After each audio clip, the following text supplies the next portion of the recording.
नमस्कार। मैं विनय कुमार मिश्रा।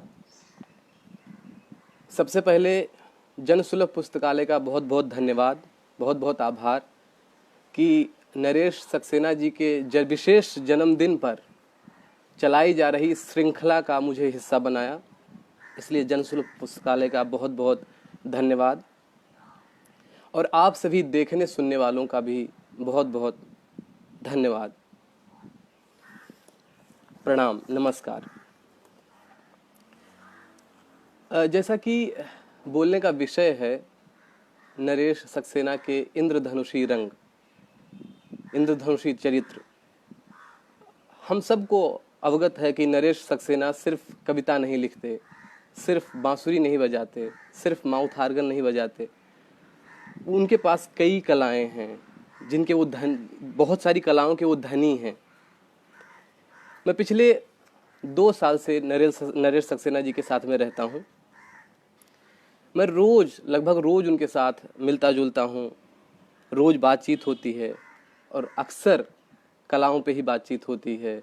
कलाओं की विविध विविध क्षेत्रों की बातचीत होती है। कभी पेंटिंग की बात होती है, कभी संगीत की बात होती है, कभी नाटक की बात होती है, कभी उपन्यास की बात होती है, कभी बाहर के किसी राइटर की बात होती है, कभी इंडिया के किसी राइटर की बात होती है, कभी किसी फोक राइटर की बात होती है। तो हम सबसे पहले जहाँ से शुरू करते हैं वो पेंटिंग से शुरू करते हैं। सर से कभी भी जब बातचीत होती है, जब वो पेंटिंग के बारे में मुझसे बातचीत करते हैं या हमारी जो बातचीत उनसे हुई है, तो अक्सर वो बताते हैं कि कोई भी कला हो, चाहे वो पेंटिंग हो, चाहे वो नाटक हो, चाहे वो फिल्म हो, किसी भी तरह की कला हो, उसका सबसे बड़ा और सबसे ज़रूरी हिस्सा ये होता है कि वो अपनी सीमाओं का अतिक्रमण करे। वो उसकी जो सीमाएं हैं उन सीमाओं को वो तोड़े।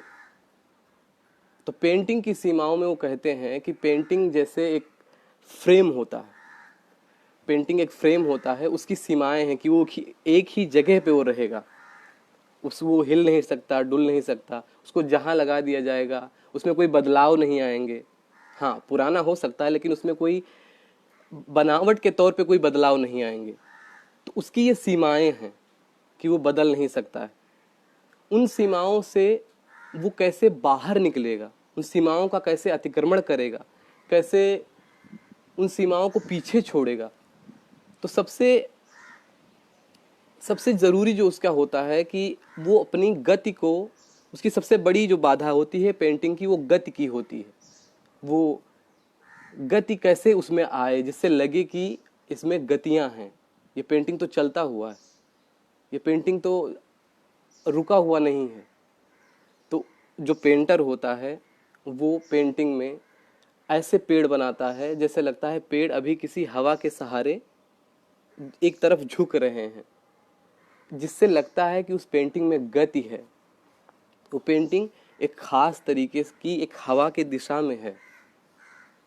ये और रेखाओं को लेकर के उनके जो वक्तव्य होते हैं नरेश जी के, कि सीधी रेखाएं क्या कहती हैं, टेढ़ी मेढ़ी रेखाएं क्या कहती हैं, ये पेंटिंग का जो उनसे हमने सीखा, ये पेंटिंग का है। जब हम उनसे कभी भी बात करते हैं, उनके माउथ ऑर्गन पे उनके संगीत को लेकर के कोई बातचीत होती है, तो संगीत में वो माउथ ऑर्गन बजाते हैं, बांसुरी बजाते हैं। जब वो इंजीनियरिंग कर रहे थे अपने समय में, engineering college, Jabalpur engineering college से इंजीनियरिंग कर रहे थे, वहाँ पे मुकेश नाइट्स करके एक कार्यक्रम हो रहा था जिसमें मुकेश कुमार गाने वाले आए थे। वहाँ पे कार्यक्रम के दौरान मुकेश कुमार को 15 मिनट का ब्रेक चाहिए था। उस ब्रेक में ऑडियंस बैठी रहे, अफरा तफरी ना मचे, किसी ऐसे वाद्य यंत्र बजाने वाले या कोई छोटा गायक गाने वाला को बुला लिया जाए जो 15 मिनट के लिए उस सभा को रोके रखे। तो चूंकि जबलपुर में सर की चर्चा थी, नरेश जी चर्चित थे कि वो माउथ ऑर्गन बजाते हैं, बांसुरी बजाते हैं, तो उनको ढूंढा गया। ढूंढते ढूंढते उनके कॉलेज में लोग पहुँचे। कॉलेज में पहुँचे तो वहाँ पे सब बच्चों ने कहा कि हाँ हम हैं नरेश सक्सेना। तो उन्होंने कहा जो माउथ ऑर्गन बजाते हैं, सब लोग इसलिए बोल रहे थे कि मैं नरेश सक्सेना, मैं नरेश सक्सेना, क्योंकि वो जो शो था उस शो के लिए बहुत महंगे टिकट थे और शो ऑलमोस्ट फुल हो चुका था। ऑडियंस की जो संख्या थी वो लिमिटेड थी, वो फुल हो चुकी थी। तो बच्चों ने, सबने यही कहा कि मैं नरेश सक्सेना, मैं नरेश सक्सेना। तो बोला गया कि जो नरेश सक्सेना हो, जो माउथ ऑर्गन बजाते हैं, वो नरेश सक्सेना चाहिए हमें। फिर नरेश सक्सेना जी गए तो वहाँ पे किसी की मुस्कुराहटों पे हो फिदा, उस पे माउथ ऑर्गन बजा रहे थे। तो मुकेश ने सुना, तो मुकेश आए, बोले कि आप जो बजा रहे हैं वो बजा लीजिए, लेकिन अभी जब मैं गाने आऊँगा तब भी आपको बजाना पड़ेगा मेरे साथ। तो ये नरेश जी की अपनी सीमा है कि जो उनको माउथ ऑर्गन बजाना आता है, उनको बांसुरी बजाना आता है, पेंटिंग पे बात करते हैं, कविताएं लिखते हैं। नरेश जी से जब हमारी बातचीत होती है अक्सर ही, अभी अभी हम साथ में कहीं घूमने गए थे तो एक खंडहर को देखा, तो उसके बारे में अपना विचार रखते हुए नरेश जी ने कहा कि किसी खंडहर को देखना प्रकृति में हुए मनुष्य के हस्तक्षेप को फिर से प्रकृति होते देखना है। किसी खंडहर को देखना प्रकृति में हुए मनुष्य के हस्तक्षेप को फिर से प्रकृति होते देखना है। ये विचार रखने वाले नरेश सक्सेना जी, इस तरीके से अपनी बात प्रकट करने वाले नरेश सक्सेना जी का व्यक्तित्व बहुत इंद्रधनुषी है। नरेश सक्सेना जी कविता लिखते नहीं हैं। उनकी कविताओं की जो एक सरल भाषा है, एक सहज व्यक्तित्व है कविताओं का, वो कविताएं लिखते नहीं हैं, वो बल्कि जीते हैं। एक कोई नई कविता लिखने से पहले नरेश जी उसको किसी कॉपी पेन की ज़रूरत के बिना, कहीं उतारे बिना उसको गुनगुनाते रहते हैं, और उसे तब तक गुनगुनाते रहते हैं जब तक वो पूरी कविता उनके जहन में पूरी नहीं हो जाती। वो पूरी कविता जी नहीं लेते। लिखने में कोई जल्दी नहीं, बहुत आराम से, बहुत धीरे धीरे, एक तल्लीनता के साथ में लिखना, कोई हड़बड़ी नहीं। शायद यही सारी बातें हैं जिसकी वजह से इस उम्र में भी, 83 वर्ष पूरे हो जाने के बाद भी, उनके सिर्फ 2 संग्रह आए हैं, सुनो चारुशीला और समुद्र पर हो रही है बारिश। और कवि ने कहा वही सारी कविताएं रिपीट होकर के उसमें आ गई हैं। बाकी 2 काव्य संग्रह हैं जो प्रमुख हैं। नरेश जी से जब मैं पहली बार मिला था, उनके पास गया तो वो अपने बिस्तर पर बैठे बॉब डिलन को पढ़ रहे थे। ये मेरे लिए बहुत चकित करने का विषय था कि इस उम्र में आकर के एक कवि, एक बुजुर्ग कवि अपने समय के एक नए बाहर के एक लेखक को, एक लिरिसिस्ट को, एक गीतकार को पढ़ रहा है, जो बॉब डिलन को पढ़ रहे थे। मैंने नरेश जी से एक बात पूछी कि सर, आपसे कोई युवा पीढ़ी का कवि क्या सीखे, आप उसके लिए क्या संदेश देना चाहेंगे? बोले कि मैं कोई संदेश नहीं देना चाहता हूं, मुझे युवा पीढ़ी से सीखना चाहिए। ये व्यक्तित्व, ये समझदारी नरेश सक्सेना जी के पास में है।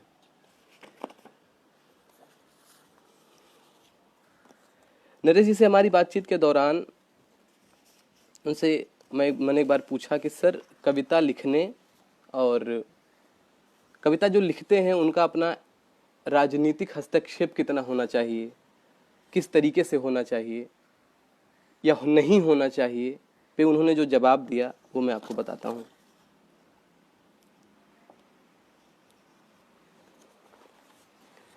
कविता एक विचार भी देती है। इस भ्रम में ना पड़े कि हर विचार एक कविता होती है, लेकिन हर कविता एक विचार जरूर होती है।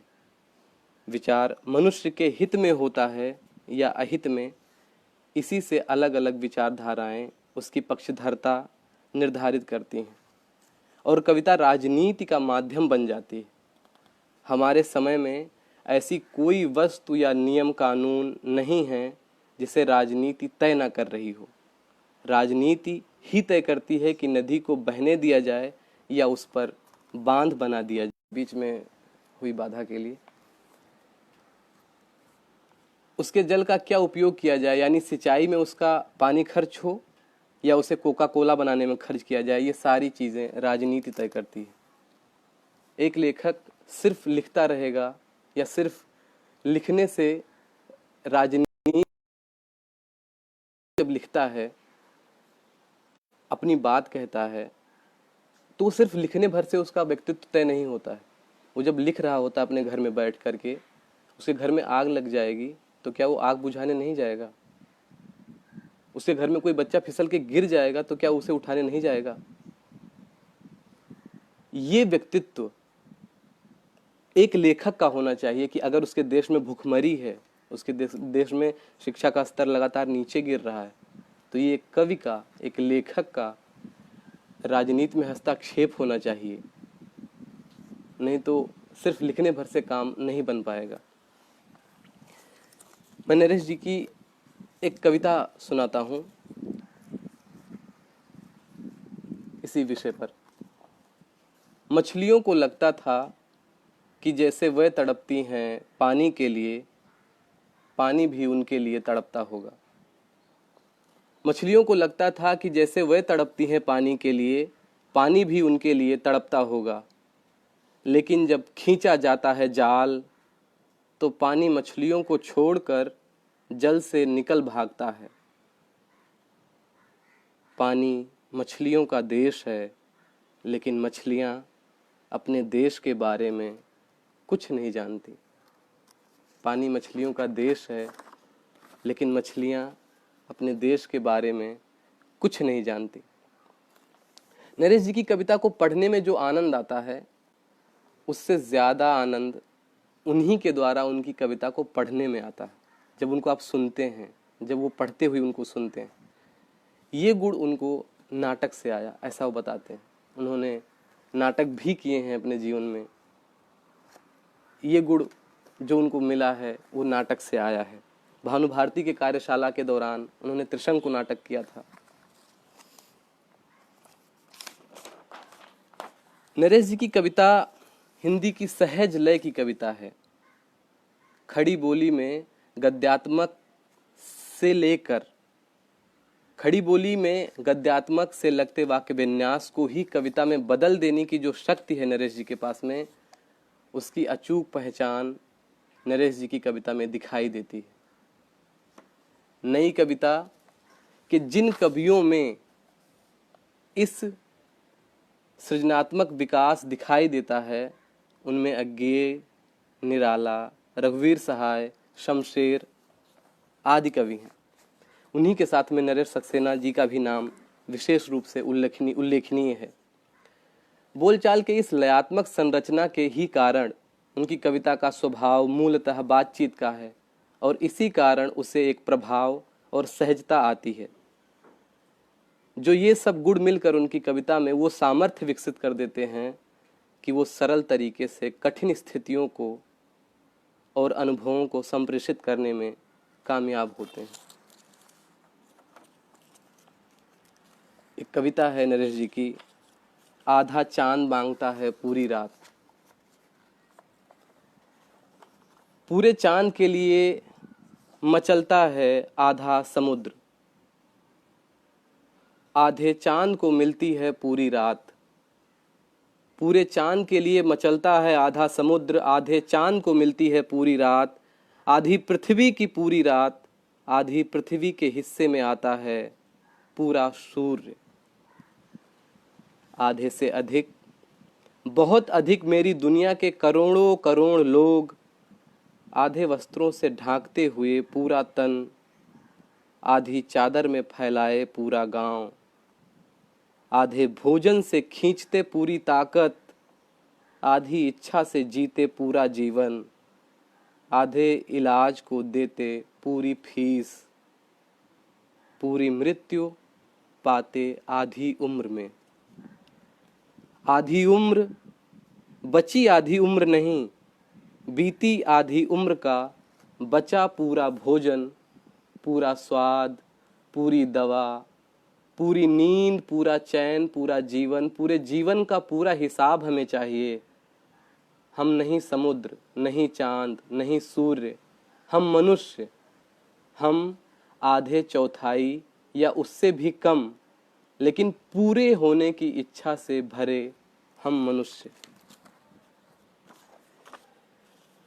ये या इस तरह की और कविताएं पढ़कर ये देखा जा सकता है कि नरेश जी की कविता में एक विशेष प्रकार की लोक आत्मीयता का स्पर्श महसूस होता है, और ये सिर्फ संप्रेषण के स्तर पर नहीं बल्कि अनुभव के स्तर पर भी व्यंजित होती है।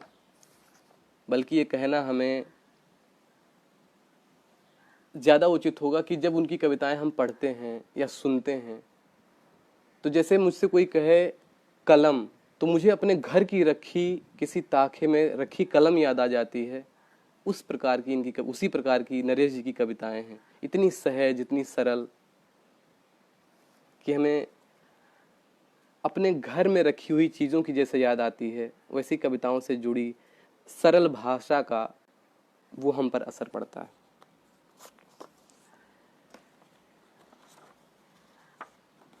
नरेश जी से मैंने एक बार कहा कि सर, विज्ञान और कविता का क्या संबंध है, विज्ञान में कविता कितना हस्तक्षेप करती है, कविता में कितना विज्ञान हस्तक्षेप करता है। तो सर ने कहा कि हर कविता को वैज्ञानिक होना चाहिए या नहीं, ये मैं नहीं कह सकता, लेकिन विज्ञान हर अच्छी कविता में अपनी जगह बना लेता है। विज्ञान की तरह कविता की भी खोज होती है, जिसमें कवि को पहले से ये पता नहीं होता है कि वो क्या करने जा रहा है। अप्रत्याशित का तत्व पाठक के लिए बाद में आता है, जो वास्तव में कारण कौशल का हिस्सा है, लेकिन उससे बहुत पहले वो कवि की रचना प्रक्रिया का हिस्सा होता है, जिसमें कविता का अंत कवि को पता नहीं होता। जैसा कि पॉल वेलरी ने कहा है, a poetry is never finished, कभी भी खत्म नहीं होती कविता। विज्ञान की खोज भी कहाँ खत्म होती है। ये नरेश जी का वक्तव्य बहुत ही प्रभावित है।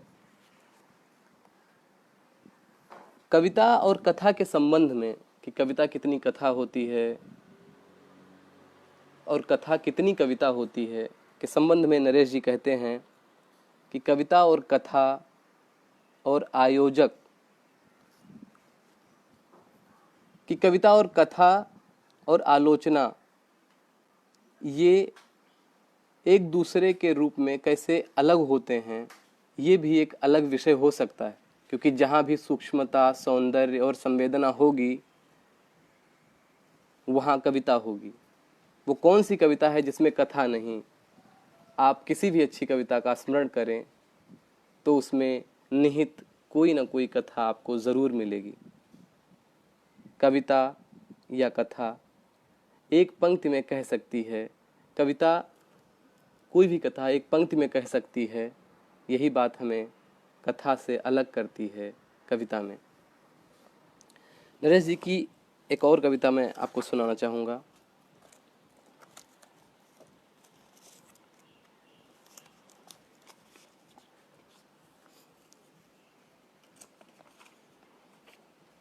नक्शे।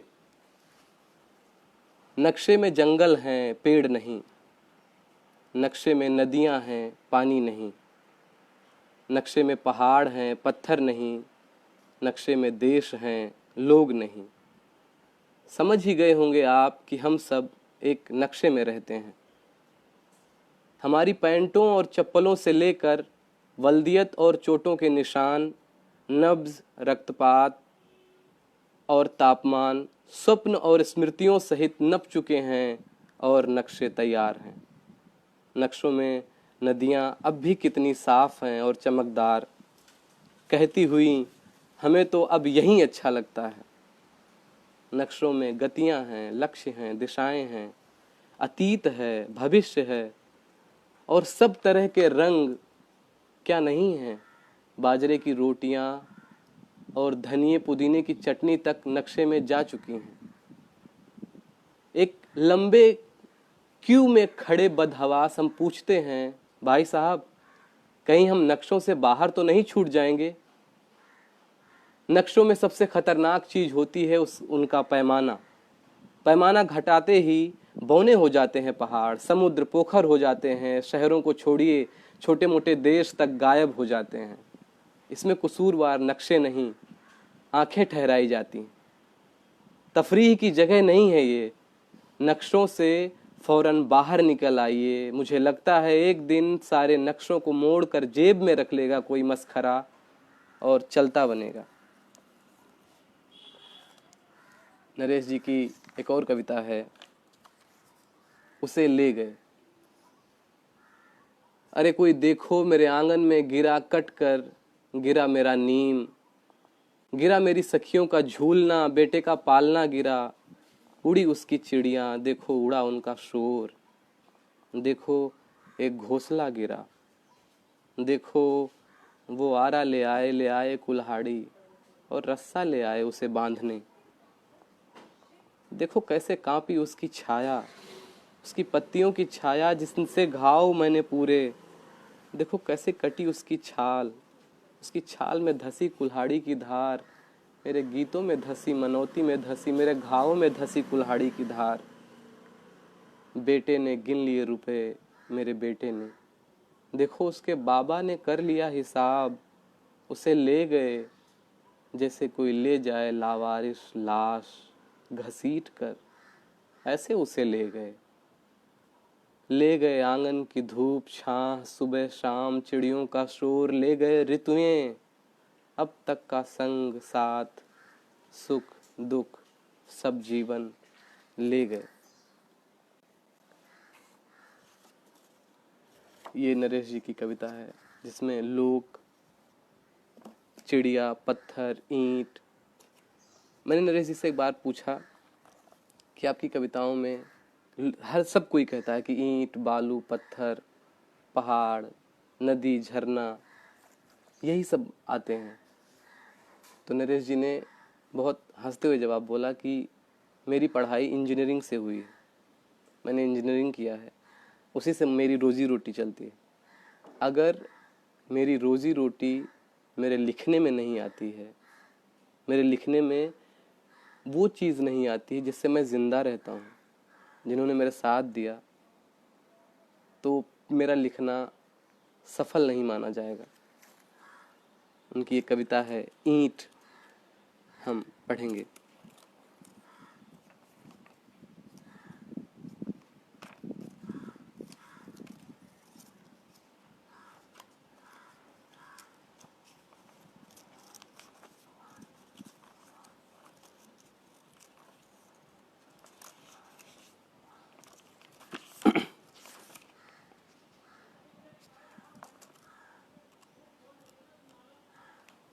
ईंटें।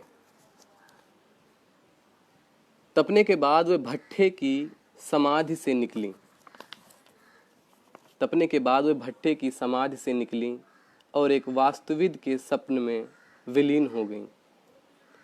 घर एक ईंटों भरी अवधारणा है। जी बिल्कुल ठीक सुना आपने, मकान नहीं, घर। जैसे घर में कोई छोटा बच्चा नहीं होता, सभी लोग करते हैं सब तरह के काम एकदम ईंटों की तरह, जो होती हैं एक दूसरे की पर्यायवाची, एक दूसरे की बिल्कुल जुड़वा। वैसे ईंटें मेरे पाठ्यक्रम में थीं, लेकिन जब वह घर बनाने आईं तो विषय से ही बाहर था उनका हर दृश्य। ईंटों के चट्टे की छाया में 3 ईंटें थीं, एक मजदूरनी का चूल्हा, 2 उसके बच्चे की खुड्डी बनी थी, एक उसके थके हुए सिर के नीचे लगी थी। बाद में जो लगने से बच गईं, उनको तो करने थे और बड़े काम। बक्सों अलमारियों को सीलन से बचाना था, टूटे हुए पायों को थामना था। ऊंची जगहों तक पहुंचने के लिए बच्चों का कद ईंटों को ही बढ़ाना था। हम चाहते हैं ईंटों को सुडौल, सतह समतल हो, धार कोर पैनी, नाप और वजन में खरी और पूरी तरह तपी हुई, रंगत हो सुर्ख, बोली में धातुओं की खनक, ऐसी कि 7 ईंटें चुन लें तो जल तरंग बजने लगे। फिर दाम भी हो मुनासिब, इतना सब हो अगर, तब क्या ईंटों का भी बनता है कुछ हक कि वे हमसे कुछ चाहें। याद आई वो दीवार जिसके साए तले रहते थे मीर, वो जिसके पीछे से गोलियां चलाई अशफाक ने, वहीं जिस पर बब्बू और रानी ने किया अपने प्रेम का इजहार। और वो जला हुआ खंडहर जो अब सिर्फ बारिशों का करता है इंतजार। ईंटें भला क्या चाह सकती हैं, ईंटें शायद चाहें कि वे बनाएं जो घर, उसे जाना जाए थोड़े से प्रेम, थोड़े से त्याग और थोड़े से साहस के लिए। ईंटें अगर सचमुच ये चाहें, उस दिन से ईंटों से आंख मिला पाना मेरे लिए सहज नहीं रह गया। दोस्तों, अगर ऐसा लगे कि कविता से बाहर नहीं ऐसा संभव, तो एक बात पूछता हूं, अगर लखनऊ की ईंटें बनी हैं लखनऊ की मिट्टी से, तो लखनऊ के लोग क्या किसी और मिट्टी से बने हैं? ये नरेश सक्सेना का अपना कवि व्यक्तित्व है।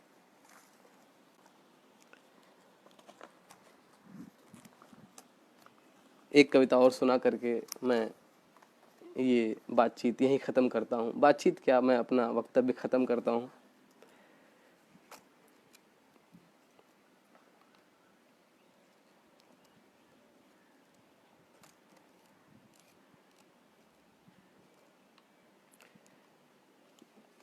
पीछे छूटी हुई चीजें। बिजलियों को अपनी चमक दिखाने की इतनी जल्दी मचती थी कि आवाजें पीछे छोड़ आती थी। बिजलियों को अपनी चमक दिखाने की इतनी जल्दी मचती थी कि अपनी आवाजें पीछे छोड़ आती थीं। आवाजें आती थीं, पीछा करती, अपनी गायब हो चुकी बिजलियों को तलाशती। टूटते तारों की आवाजें सुनाई नहीं देती, वह इतनी दूर होते हैं कि उनकी आवाजें कहीं राह में भटक कर रह जाती हैं। हम तक पहुंच ही नहीं पाती। कभी कभी रातों के सन्नाटों में चौंक कर उठ जाता हूँ, सोचता हूँ कि कहीं ये सन्नाटा किसी ऐसी चीज के टूटने का तो नहीं जिसे हम हड़बड़ी में बहुत पीछे छोड़ आए हों।